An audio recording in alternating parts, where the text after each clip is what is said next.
So today we're going to be discussing high-performance, successful men and women and their toxic relationships. If you love this content, please don't forget to click the subscribe button and the notification bell. This way, every time I upload a new video, you, dear one, will be the first to know. So today we're talking about what it means to be a highly successful person at work and in our careers, when at the same time, behind closed doors, we're dealing with toxic dynamics. We are the types of people who go to work, we put our lipstick on, or we drive up and we park in our parking spot. We wear three-piece suits to work and we smell really good. And from the outside, everyone thinks that our lives are pretty perfect. From the outside, it looks like we're pretty put together. At work, we are achieving. Our teams are successful. We seem very driven, and we are. We even seem happy at work. And you know what? We are. But when we go home, or the minute we leave the office and we're in our car, we're worrying about what we're driving home to. We're worrying about the text messages that we're going to receive or that we have received at work. We're worrying about how our partner is going to behave when we walk through the door. We worry about some major trauma issue that we're going to be dealing with when we get home. But at work, no one would believe that. No one would ever be able to tell that we are really struggling inside our relationship dynamics. So I wanted to discuss why it is that you can be a very successful person at work. You can be a lawyer, you can be a physician, you can be a CEO, you could be a world-class athlete, you can be a very, very successful person in your career, and yet at the same time feel like your romantic relationships are a mess. Turns out that there are qualities that you possess that make you more prone to tolerating certain types of negative experiences inside your relationships. Now, I personally feel that when you mix childhood trauma, when you mix the unhealed inner child, when you mix in the wounds of abandonment, the fear of rejection, an insecure attachment, when you mix in all of these aspects of relationship dynamics that are subconscious, keeping in mind that your framework for being able to trust someone, being able to trust yourself, being able to honor yourself and honor how you feel, get angry when someone violates your boundary, speak up about it, and set a fair boundary regarding that situation. Your ability to feel secure in relationships, knowing that you can express yourself without being rejected or criticized or marginalized, and you too have the same ability. You're not someone who recoils because your partner has something to say about you that isn't the most positive. The two of you are at a place in your relationship where you know that the other person has your best interest at heart. And even though they might say something to you that might hurt your feelings, you know that they're coming from a good place. Most of us are trying to achieve that in our relationships today, especially those of us who are on the healing path, who are doing personal development work. Those of us who see ourselves as truth seekers and light workers and healers and guides, we're really putting in the effort to understand the self. So we're not people who constantly look outside of ourselves, trying to figure out everybody else but ourselves. We know that our philosophy must be to know thyself. And so when you are someone who's on that path, you ultimately come to a place where you are self-reflective, you are self-analyzing, and you're trying to figure out, why is it that I have this issue in my adult relationships? So I want to talk about it because there are definitely reasons I feel that we can be successful in one area of our life and feel so disempowered and powerless in another area of our life. So I think when we mix the qualities that make us successful at work with these unhealed wounds inside of us, I feel like we have a very dangerous concoction, emotional concoction. I feel like these patterns can be very dangerous, these subconscious relationship patterns. And without enough investigating of these patterns, we will stay stuck, considering the world is holographic and there is no such thing as separation from the non-physical from the physical. Essentially what I mean is that what we feel and what we think creates a resonance and belief systems, and we tend to attract what we believe. Although I can hear people saying, I would never attract this toxic relationship. No, not on purpose, but if you have the qualities that I'm going to share with you now, in addition to feeling like a burden as a child, in addition to not being able to ask for help, in addition to stuffing your feelings, in addition to never being allowed to get angry, then I think that the combination of the two creates a resonance, and that's why we remain stuck in toxic relationships. So let's get to number one. You are somebody who subconsciously or consciously knows that if you work at a problem, that generally speaking, you will come up for a solution. So at work, you're highly successful, or one of the reasons you're highly successful is because you believe that to achieve a goal, you might have to work your butt off. You know that to get great gains, you have to put in effort, you have to be diligent, you have to be receptive, you have to be willing to look at yourself. Great leaders know that they don't know everything. Great leaders have a certain level of self-doubt, and they're able to rely on team members, for instance, to give them constructive feedback. So at work, you are this person who is highly motivated to attain a goal. You put in great effort. You don't mind burning the midnight oil. You know that to achieve success, you have to really work at it. And you're willing to do this at work when it comes to projects. You're willing to invest in people, in team members, in team building. And this way that you show up at work, you may not know it, but you may be showing up this way in your romantic relationships too, thinking that it's okay if I really have to work hard. It's okay if my partner tells me there's something wrong with me consistently. Maybe I do need to change. So you're willing to change, you're willing to take constructive criticism, and you're willing to take in the other person's point of view. Primarily, you know that to get where you want to go sometimes takes a long time and requires a lot of effort. But what you're not aware of is that you might be using this mindset in a relationship that is really going to go nowhere. Because in order for this mindset to be appropriate inside a relationship, the other person has to feel the same way. The both of you have to have the same values. You have to have the same goal.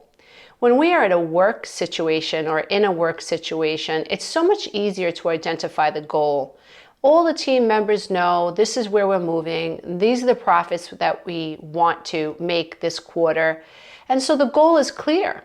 But when you're in a relationship with someone who's toxic, you don't always realize that they're moving the goal, or there is no goal, or the goal is to confuse you. The goal is to keep you off balance. And the goal is to remain in control. Another reason that you can be a highly successful person at work and find yourself stuck in a toxic relationship, and maybe even discover that eventually that you may have been targeted by someone who is toxic, is because you are so self-sufficient. When you're dealing with a narcissist, for instance, you're dealing with someone who doesn't want to have to worry about the needs of someone else. And so it's very attractive to go after or target a man or a woman who is self-sufficient, who doesn't have a lot of needs, and who is very busy and is really enjoying their life at the top. If you have achieved a certain level of success, it's most likely because you have worked your butt off to get there. And there will be people who will be envious of you and jealous of you and not understand that overnight successes usually take about 20 years. However, when we are talking about being the target of someone who is a high conflict personality or more narcissistic, you have to know that because you are self-sufficient, that made you a very good target for someone who is highly narcissistic. A narcissist needs someone who doesn't have a whole lot of needs. And if you're someone who's highly successful, you're financially successful, then you're not going to have to rely on the narcissist to take care of you. In fact, the narcissist is very comfortable twisting your mind, gaslighting you, getting you to doubt your reality, and even making you feel guilty for the success that you've attained, trying to get you to feel responsible for how they feel. And so don't be surprised if you are a highly successful, financially independent man or woman and you become a target for a narcissist. Another reason why you can become a target for someone who has high narcissistic traits, if you are a highly successful man or woman, is because you have a we can do it mentality. You are empathic. The reason you're successful at work is because you're able to take on the emotions of other people to such a degree that you understand where they're coming from. You have a natural curiosity about what makes other people tick. You are someone who invests in other people. You're someone who can truly empathize with the needs of other people, the perspectives of other people. And this makes you a target because you are someone who believes that if you put in the effort, if you try to understand someone, that certainly that's going to push you over the finish line. This helps you become a highly successful person at work because you are caring about others and you are open to their input and you are a team person. You're all about the team, the we mentality. And so when you're in a relationship with a highly toxic person, you are thinking about the other person as a we. You may not be aware that the other person is a me. It's not a we. And that is why I think so many people can feel very disillusioned that they could spend 10, 15, 20 years as a successful person in one area of their life and waste their time in a relationship with someone who is actually a stranger. It was all an illusion that you thought that you were in a we relationship. And that's really mind-bending. If you're someone who has a lot of empathy, naturally you have a lot of empathy, it's kind of mind-bending when you start to realize that your partner does not possess the same level of empathy that you do. That your partner was really a figment of your imagination. You built this person up in your head. You told yourself a story to compensate for why they are the way they are or to rationalize and justify. Lots of times, if you're highly empathic at work, you understand where people are coming from and you put the effort in to help them be the best versions of themselves. But the goal is the we, the project, the finish line. And that finish line, like I said earlier, is very, very clear. But in romantic relationships, not always so. The finish line is not always clear. And when you're dealing with someone who is highly toxic, oftentimes their agenda is dominance. Their agenda is manipulation. Their agenda is simply control. That is the goal. And so you think that you're moving towards a specific goal, saving a certain amount of money, buying a particular house, putting money away for a particular reason, all to realize much later on that this person, at every chance that they got, confused things, used word salads, crazy making conversation, and kept your mind spinning with accusations. And all the while, you're using the we mentality to try to understand why this person feels the way they feel. And you're not aware enough or not in enough pain yet to recognize what's really going on. Another reason that you might become a target for a narcissist if you're a highly successful, high-powered man or woman is because you're success-driven, because you keep your eye on the ball, because you want to succeed. And so when you meet someone and you fall for them, and let's face it, most narcissists are very charismatic, at least the grandiose narcissists. Very charismatic, they love bomb you, they idealize you, they make you feel seen. You will feel like you have stepped into a fairy tale and you don't realize they're mirroring your empathy. They're mirroring the things that you say. But in the background is this idea that you are success-driven. So you want this relationship to succeed. So it's really not within your nature to give up. It's really not within your nature to throw in the towel. Because to you, giving up is akin to a failure. Something wrong with giving up. And I think it's important to have these discussions because it helps us become more aware of how we operate in the world. And as we become aware of how we're applying these rules to our romantic relationships, it is then that we have some creative, conscious control.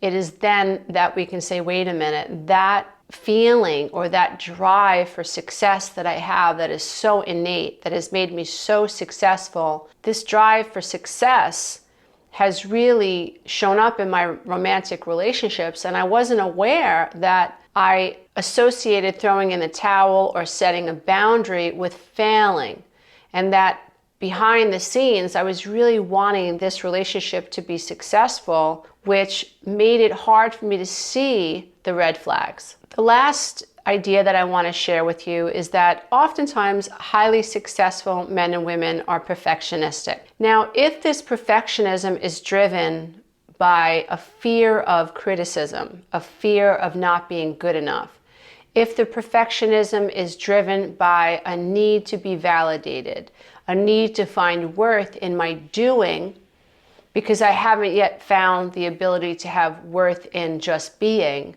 then we can become a target for someone who is a narcissist or someone who is highly toxic. Because if we do not feel good enough, what eventually ends up happening is someone with high narcissistic traits will use your fear of rejection against you. They will use the fear of abandonment against you. This is what a trauma bond is all about. So you will be praised for being highly successful. You will be love bombed for being highly successful.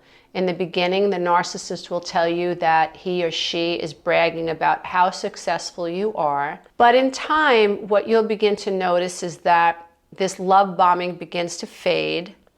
There begins to start these nasty comments. Eventually, you will be criticized. And do not be surprised if the narcissist actually throws your success in your face, because they are really struggling with the fact that you are so successful in the first place.